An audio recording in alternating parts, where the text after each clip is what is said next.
얘들아, 훈구와 사림이 치열하게 싸우죠. 그죠? 얘네들이 치열하게 싸우는 것을 우리는 뭐라고 불렀습니까? 뭐라고 불렀습니까? 사화다. 이렇게 불렀지. 사화다. 이렇게 불렀지. 그치? 그래서 요 사화 중에 얘들아 꼭 우리가 기억해야 되는 사화는 무슨 사화라고 그랬어요? 얘들아 무슨 사화? 무어사화가 있다. 무어사화. 그치? 자, 무어사화의 포인트는 김종직이 뭘 쓴다 얘들아? 뭘 쓴다? 조이 뭘 쓴다 그랬어요. 이거. 재문. 요게 포인트가 돼서 사림 애들이 수청되는 것이 그 무어사화라고 그랬죠. 그죠? 그 다음에 여러분, 그 다음에 무슨 사화가 포인트예요? 자, 기묘사화가 우리 중요한데, 기묘사화에서는 여러분 누가 있다 그랬습니까? 여러분 누가 있다 그랬습니까? 조광조의 개혁 정책이 있다 그랬지. 그치? 맞니? 이렇게 막 사림 애들이 사화를 당했음에도 불구하고 끝끝내 얘네들이 뭘 하게 됩니까? 여러분? 얘네들이 이제 집권하게 되죠. 집권. 어느 때 집권하게 되냐면 이제 선조 때 얘네들이 이제 집권을 하게 됩니다. 그러면 이렇게 얘네들이 사화를 당했음에도 불구하고 한 번 당했다가 또 다시 올라가고 또 한 번 당했다가 또 올라가고 또 한 번 당했다가 또 올라가고 또 한 번 당했다가 또 올라가서 결국에는 집권을 하게 되는데, 이렇게 집권하는 하게 된 이유 중에 하나는 얘네들이 서원과 뭘 통해서 향약을 통해서 지방의 근거지를 마련하고 있었기 때문이다 라고 56페이지에서 제가 얘기를 했어요. 무슨 말인지 이해되시죠? 네. 그래서 여러분 이제 얘네들이 집권을 했는데 얘네들이 여러분 어떻게 됩니까? 동인과 뭘로 나뉘었죠? 서인. 이 동인과 서인으로 나뉘게 되는데, 잠깐만 간격을 좀 넓게 해볼게요. 동인과 서인으로 나뉘게 되는데, 이 동인과 서인으로 나뉘게 되는 그 이유가 있다 그랬어요. 이유. 그 동인과 서인으로 나뉘게 되는 그 이유가 뭡니까, 여러분? 무슨 정치예요? 무슨 정치? 척신 정치를 뭐 해야 된다, 얘들아? 청산해야 돼. 척신 정치를 청산해야 되는데, 이 척신 정치를 청산하는 것을 어떻게 할 것인가에 대한 뭐가 있었습니까, 여러분? 논의가 있었죠. 무슨 말인지 이해되세요? 네. 그래서 이쪽이 상당히 강경이었고, 이쪽이 온건한 아니 잠깐 반대로 썼네요. 이쪽이 상당히 강경 쪽이었고, 이쪽이 상당히 온건한 어떤 그런 태도를 취하면서 그 척신 정치를 청산하는 것에 대해서 상당히 의견이 달랐고요. 서로 달랐고, 그 다음에 얘들아 2조 뭐가 있었어요, 얘들아? 2조 뭐가 있었어요? 2조 전랑이라는 위치, 그치? 2조 전랑이라는 이 위치를 가지고 이제 서로가 자기네가 하겠다고 다툼이 벌어지죠. 맞습니까? 네, 왜냐면 이걸 2조 전랑이라는 자리를 맡으면 자기네 당파가 훨씬 더 많은 관직을 차지할 수 있고 높은 직에 올라갈 수 있으니까. 자, 그 다음에 여러분 이쪽은 누굴 따른다 그랬습니까? 여러분 이쪽은 누굴 따른다 그랬나요? 이왕 쪽 학문을 따르고 있다 그랬죠. 그쵸? 이쪽은 누구 쪽 학문을 따르고 있다 그랬어요? 이쪽 학문을 따르고 있었고, 이쪽은 영남이고, 이쪽은 무슨 쪽이다 얘들아? 무슨 쪽이다? 기호 쪽 지방 사람들이. 그래서 이렇게 동인과 서인이 이렇게 나뉠 수밖에 없는 어떤 여러 가지 지형적인 이유가 있었다. 그러니까 학파가 학문적 성격과 어떤 이런 그 이조전략이라는 자리에 대한 어떤 개인적인 어떤 그런 감정 싸움, 뭐 어쨌든 여러 가지가 겹치면서 동인과 서인으로 나뉜다라고 얘기를 했습니다. 맞습니까? 예. 그 다음에 그래서 얘들아 거기 EBS 교재 선조 때 뭐라고 돼 있어? 선조 때 사림이 동인과 서인으로 어떻게 했다? 나뉘었다. 그 나뉜 이유가 뭐냐라고 물어보면 뭐라고 해야 돼? 동인과 서인으로 나뉜 이유가 뭐냐라고 물어보면 뭐라고 해야 되냐? 아니, 이 칠판 글씨 못 읽어요? 동인과 서인으로 나뉜 이유가 뭐냐면 뭐라고 해야 돼요? 척신정치, 그 다음에 특히 이조 전랑이라는 자리 다툼 때문이다 라고 여러분들이 얘기해야지. 56페이지에 있는 얘기잖아요. 그죠? 네. 그래서 56페이지 이렇게 있고, 그 다음에 여러분 이것이 결국은 다시 이렇게 가면서 서인은 그대로 있지만 서등이는 그려지만 동인이, 여러분 동인이 남인과 뭘로 나뉘게 됩니까 여러분? 북인으로 나뉘게 되죠. 동인이. 자, 동인이 이렇게 나뉘게 되는데요. 동인이 이렇게 나뉘게 되는데 동인이 남인과 북인으로 나뉘게 되는 이유, 그 옆에 교재에 써 있습니다. 정렬입 무슨 사건이라고 되어 있습니다. 네, 요 것 중에 첫 번째가 뭐냐면 정렬입 모반 사건인데요. 정렬입 모반 사건. 정렬입 모반 사건인데 이 정렬입이 여러분 서인에서 뭘로 이동한 사람이냐면 동인으로 이동한 사람입니다. 그러니까 요즘 말로 얘기하면 철새 정치인이죠. 철새 정치인. 그러니까 자기가 소속되어 있는 당에서 다른 당으로 옮긴 사람입니다.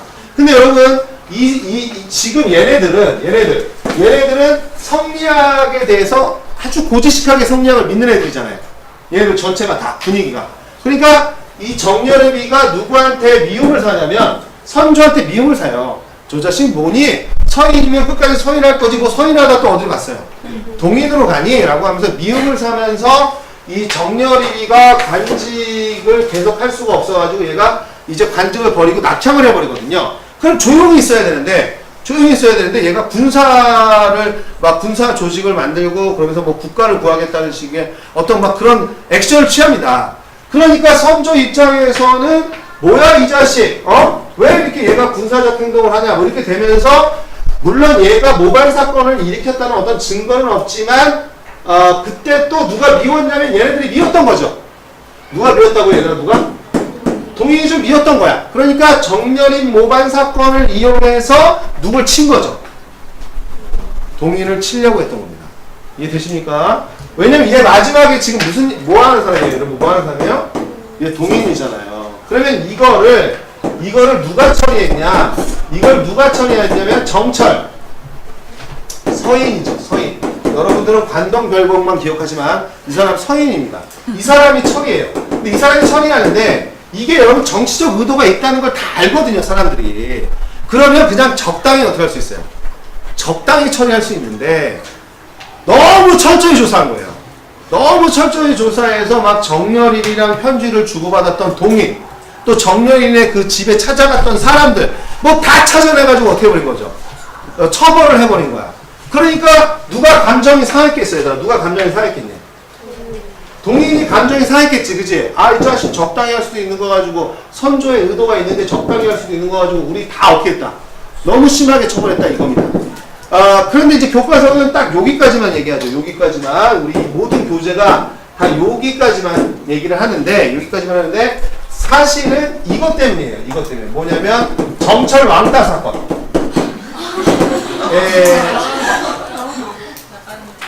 자, 뭐냐면요. 건저제문이라고 해서, 이제 이게 뭐냐면, 세자를 책봉하는 거예요. 세자를 책봉하는데, 누굴 책봉하라고 얘기하는 거냐면, 광해군을 세자로 책봉하십시오 라고 건의하는 거예요. 광해군을 세자로 책봉하십시오 라고 건의해야 되는데 선조가 광해군을 싫어한단 말이야. 선조가 광해군을 싫어하니까 섣불리 얘기를 못하고 있단 말이야 지금. 그런데 여러분 당이라는 게 딱 두 개밖에 없잖아. 서인하고 동인밖에 없잖아요. 그러니까 서인하고 동인 애들이 같이 모여서 합의를 해가지고 우리 같이 어떻게 하자 얘기하자 이렇게 한 거야. 왜냐면 아무리 봐도 세자할 사람은 누구밖에 없거든. 광해군밖에 없거든. 그러니까 동인과 서인이 다 같이 모여서 우리 뭐 합시다. 얘기합시다 이렇게 된 거예요. 얘기합시다 이렇게 돼서 합의를 봤는데 건의하기로 한 날 정철이 먼저 입을 꺼냅니다. 광해군을 세자로 책봉하십시오 이렇게 했는데 선조가 열을 확 받은 거예요. 니네 누가 이런 얘기 하라 그랬어? 막 이러면서 얘기를 하면서 옆에 있는 동인에게 유성룡이라든 했는데 너네도 그렇게 생각해! 이렇게 얘기한 거죠. 그랬더니 동인이 입을 꾹 닫은 겁니다. 뭐야 왜 너만 그래 이렇게 된 거예요. 그러면서 누굴 치라고 얘기해요. 서인을 쳐버리겠어 이렇게 얘기한 거예요. 그러면 이제 얘들아 서인을 쳐야 되니까 그동안 쌓인 게 많겠지. 동인들이 당한 게 상당히 어떻게 합니까? 많잖아요. 그러니까 많이 당한 쪽에서는 어떻게 하자고 그랬겠니? 강경하게 처벌을 하자고 얘기했고 좀 덜 당한 애들은 어떻게 했겠어요? 좀 적당히 처벌하자 이렇게 얘기를 하는 겁니다. 그래서 여러분 얘네들이 그 정철 문제로 인한 서인 처리, 이제 서인이 그러니까 이 정철 문제로 인해서 이제 서인이 뭘 받게 되는 거죠. 이제 서인이 숙청되게 되는, 이 서인이 숙성되는 그런 사건이 되는 것이 이 정철 사건인데, 이 북인은 상당히 강경하게, 북인은 이거 노란색으로 하면 드리면 또 오해하겠네. 이런 건 시험 문제 안 나오니까. 북인은 상당히 강경하게, 그 다음에 남인은 좀 어떻게 하게, 온건하게 이렇게 처벌을 하자라고 얘기했던 것이 이제 서로 의견이 갈라지면서, 그리고 여러분 여기서 좀 복잡한데, 남인은 이왕 쪽을 따르고요, 북인은 또 조식 쪽을 따라요. 그래서 좀 학문적으로도 좀 갈라지면서 어쨌든 남인과 뭘로 갈라지게 된다. 북인으로 갈라. 근데 이제 여기까지 얘기하려니까 너네들한테 너무 많은 얘기를 하게 되는 거야. 그래서 얘들아 EBS 교재에 뭐라고 돼 있어? 정렬이 모반 사건 등 계기로 이렇게 돼 있지, 그치? 그러니까 정렬인 모반 사건이 꼭 계기가 된 게 아니라 정렬인 모반 사건과 정철 건조재문 사건이 일으켜지면서 서인 애들을 어떻게 숙청할 것인가, 이 문제였는데 그냥 EBS 교재나 교과서에서 이렇게 얘기합니다. 그냥 정렬인 모반 사건 등을 계기로 이렇게 얘기해요. 되시죠? 네, 그래서 여러분들은 왜 동인이 남인과 북인으로 나뉘니 이렇게 얘기하면 그냥 정렬인 모반 사건 등을 계기로 나뉘었다 이렇게 얘기하면 되는 거야. 시험 문제도 그렇게 나올 테니까. 알았지? 여기까지는 잘 안 물어볼 거야. 자, 그리고 얘들아, 그래서 이제 누가 집권하니? 얘들아, 누가 집권하니? 광해군. 그래서 광해군과 같이 간 사람들이 누굽니까, 여러분? 광해군과 같이 갔던 애들이 북인이죠, 그죠? 북인. 그래서 북인이 집권을 하면서 얘네들 무슨 외교 폈어요, 여러분? 얘네들 무슨 외교 폈니? 중립외교 폈지, 중립외교. 맞아, 안 맞아? 맞지? 그리고 여러분, 그 중립외교도 폈지만 광해군에 뭐가 있었다고 했어요, 여러분? 실적. 사실은 폐륜이죠. 명나라의 의리까지도 뭐 했다? 저버렸다. 이렇게 되는 거예요. 그래서 여러분, 그리고 그때 56페이지에서 얘기했듯이, 그러니까 그 정묘호란 병자호란 얘기할 때 이 북인 애들이 권력을 뭐 하겠다 그랬습니까? 좀 나눠 가져야 되는데 어떻게 했다 그랬어요? 독점했다 그랬지, 그지? 그러면서 이 광해군이 떨어져 나가고, 그 다음에 누가 등장하는 거야, 얘들아? 그 다음에 누가 등장하는 거야? 인조가 등장하면서 여러분, 누가 정권을 잡냐면 서인이 정권을 잡죠. 그러니까 서인이 집권하면서 상대당으로 누가 있었던 거냐면 남인이 있었던 겁니다. 이제 북인은 어떻게 했어요? 완전 사라졌어요, 이제. 그렇죠? 그러니까 이제 서인과 남인이 남아있는 거죠.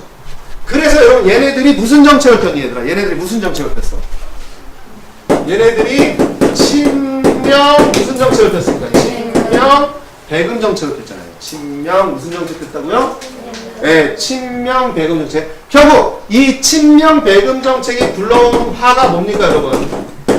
정묘몰호가 일어났죠, 여러분? 호란. 그 정묘호란에서 우리 핵심 키워드는 뭐야, 얘들아? 정묘호란은 누구랑 싸운 거다, 얘들아? 누구랑 싸운 거다? 후금이랑 싸웠고 무슨 관계를 맺었다, 얘들아? 무슨 관계를 맺었다? 형제 관계를 맺은 거죠, 그죠? 그리고 여러분 무슨 호란을 또 겪었습니까, 여러분? 병자호란을 겪게 되는데, 병자호란은 누구랑 싸운 거예요? 청나라랑 싸운 거죠, 그죠? 청나라랑 싸웠고 무슨 관계를 맺게 된다, 얘들아? 무슨 관계를 맺게 된다? 군신 관계를 맺게 된다. 요게 핵심이지, 그지?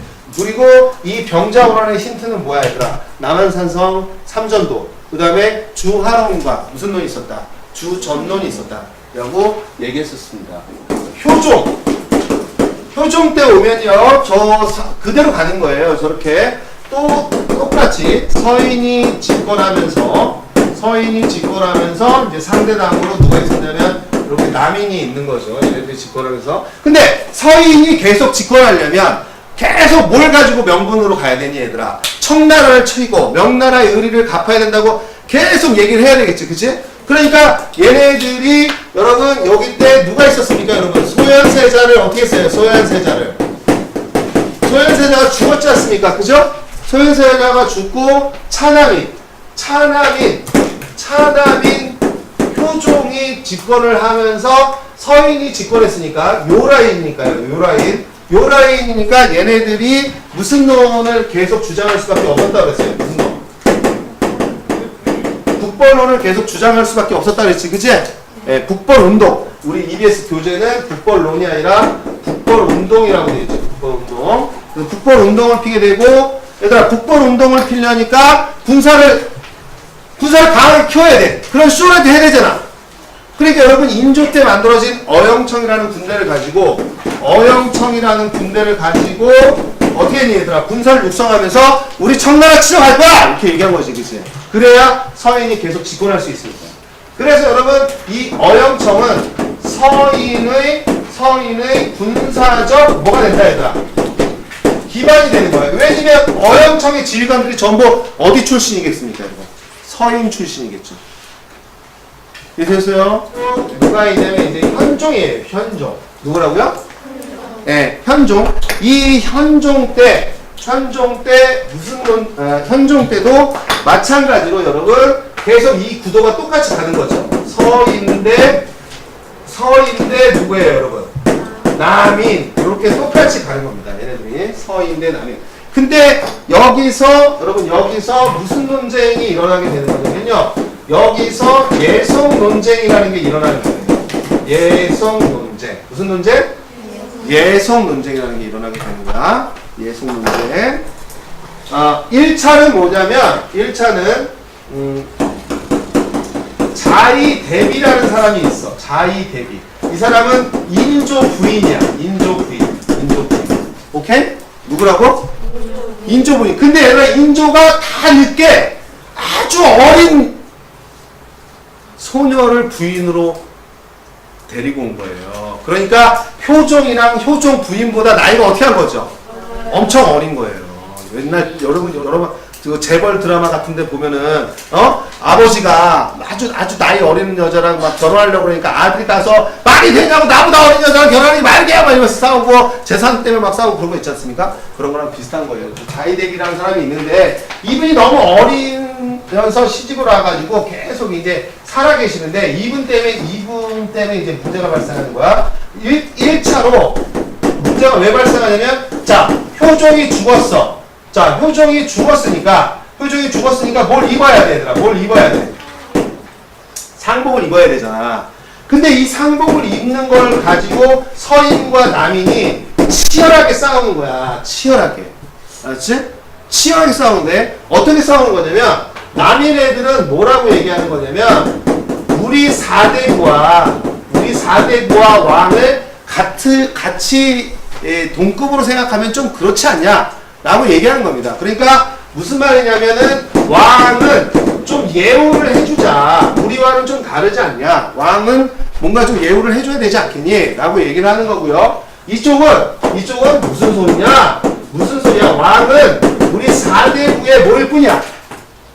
대표일 뿐이야. 우리 4대부의 대표일 뿐이고 그러니까 당연히 왕도 예법을 뭘로 따라야 되냐면 4대부 예법을 따라야 한다 라고 서인들은 주장을 합니다. 무슨 말인지 이해됐어요? 네. 그런데 여러분 이게 왜 차이가 있냐면 이런 거예요. 자 보세요. 서인은 효종이 죽었는데 제가 여기다 뭐라고 써놨어요? 차남이잖아요. 차남. 자 차남이니까 엄마 이거 공식적으로 엄마지 않습니까? 엄마 그죠? 계모지만 엄마잖아요. 그러니까 엄마가 아들이 죽었는데 차남일 때는 1년만 상복을 입으면 된다는 거야. 왜? 무슨 예법에 따라서?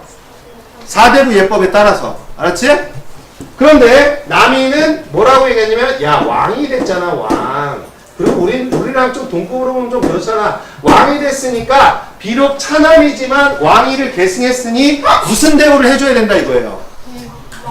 장자 대우를 해줘야 된다 이거야. 왕이냐면 왜냐면 장자 계승이잖아요. 근데 어쨌든 차남으로서 왕위를 계승했지만 그래도 장자 대우를 해줘야 되지 않겠냐. 왕인데 그래서 몇 년 입어야 된다 이렇게 싸운 거죠. 몇 년 입어야 된다? 3년 입어야 된다라고 이렇게 싸운 겁니다. 됐습니까? 네, 되시죠? 그래서 여러분 이제 현종이 누구의 손을 들어주냐에 따라서 권력을 누가 더 차지하느냐에 대한 싸움이었던 거죠. 근데 여기서 여러분 이걸 누구 편을 들어주냐면 아직 현종 입장에서는 집권하고 있는 서인들의 눈치를 볼 수밖에 없거든요. 그래서 서인이 1차는 이겨요. 그러니까 여러분들 제가 되게 복잡하게 얘기했지만 예성 논쟁 1차는 누가 이겼다? 서인이 이겼다 정도. 알았지? 예속 논쟁 1차는 서인이 이겼다. 그 다음에 두 번째가 뭐냐면 2차가 뭐냐면 효종 부인이 죽어. 효종 부인이 또 죽는 거야. 그 효종 부인이 죽었으니까 엄마 입장에서 며느리가 죽은 거잖아요. 나보다 나이 많은 할머니 며느리가 죽은 거예요. 그래 며느리가 죽었으니 뭘 입어야 되니까 이거 또 상복을 입어야 되는데 서인과 남인들이 또 똑같은 조건으로 얘기하는 겁니다. 똑같은 거. 장남 부인으로 인정할 것이냐 차남 부인으로 인정할 것이냐 이런 거 가지고 막 싸우면서 얘네들은 9개월만 입으면 된다 라고 얘기하는 거고 얘는 1년만 입으면 된다 이렇게 1년 입어야 된다 이렇게 얘기를 한 거야. 자 이제 현종도 자리를 잡았어. 자 현종도 자리를 잡았는데 얘들아 현종 입장에서는 누구 편을 들고 싶겠니? 누구 편을 들고 싶어? 너 우리랑 동급이야 이렇게 얘기하는 거 들어주고 싶어? 왕은 좀 다르다라는 얘기를 들어주고 싶어. 좀 다르다가 당연히 자기 편이고 자기 왕권이 더 쓰는 거 아닙니까? 그러니까 당연히 누구 편 들겠습니까? 네, 당연히 남인 편 들죠. 그래서 여러분 2차는 누가 이겼다? 2차는 남인이 이겼다. 이렇게 여러분들이 아시면 되는 거예요. 되시죠? 되게 복잡하게 설명했지만 그냥 여러분들은 무슨 논쟁이 있었다? 예속 논쟁이 있었고 현종 때 예속 논쟁이 있고 1차는 누가 이겼고 서인이 이겼고 2차는 누가 이겼다? 남인이 이겼다. 남인이 집권하고 있는데 누가 이제 야당인 거야? 누가 야당인 거지? 서인이 야당이고 남인이 여당이었던 거죠. 자 그런데 이제 여기서 여러분 뭐가 벌어지게 되냐면 여기서 여러분 뭐가 벌어지냐면 이제 환국이 벌어집니다. 환국이 벌어지는데 그 첫 번째 환국이 첫 번째 환국이 경실환국, 두 번째 환국이 기사환국, 연도를 얘기하는 겁니다. 그 다음 환국이 갑술환국이에요. 무슨 환국이라고요? 네, 갑술환국입니다. 갑술환국. 그래서 결론적으로 얘기하면 어떻게 되는 거냐면 경신환국으로 인해서 누가 집권을 잡냐면 서인이 집권을 잡는 겁니다. 뭐가 집권 잡는 거라고요? 서인. 기사환국으로 인해서 누가 집권 세력이 되는 거냐면 남인이 되는 거예요. 이거 다시 갑술환국으로 인해서 누가 집권을 하게 되는 거냐면 서인이 집권을 하게 되는 거예요. 오케이? 네. 그러니까 이렇게 돼버리니까 얘들아 이제는 죽고 살기로 상대방을 죽여야 돼. 그러니까 이게 뭐냐면 시험 문제에서 얘기하는 건데 이게 뭐냐면 여기까지는 붕당 정치가 상당히 뭐냐면 여기까지는 붕당 정치가 상당히 긍정적이에요. 붕당 정치가 상당히 긍정적이면서 상대방을 뭐하죠? 상대방을 인정합니다. 인정. 그런데 여기 오면 붕당 정치가 어떻게 하기 시작해 얘들아? 변질돼. 붕당 정치가 그 변질되면서 어떻게 되냐면 그 붕당 정치가 변질되면서 이제 상대당을 인정하는 게 아니라 어떻게 버려야 되는 거죠? 죽여버려야 됩니다. 상대당을 죽여버려야 되는 어떤 그런 결과를 초래하게 됩니다. 이해되셨습니까? 네. 그래서 왜 탕평 정치가 시험지 나오는 것이. 알았지? 그리고 여기 얘들아 숙종 때의 의미는 뭐야? 숙종 때 붕당 정치가 뭐 하게 된다? 변질된다는 거야. 숙종 때 변질된다는 거야. 자, EBS 교재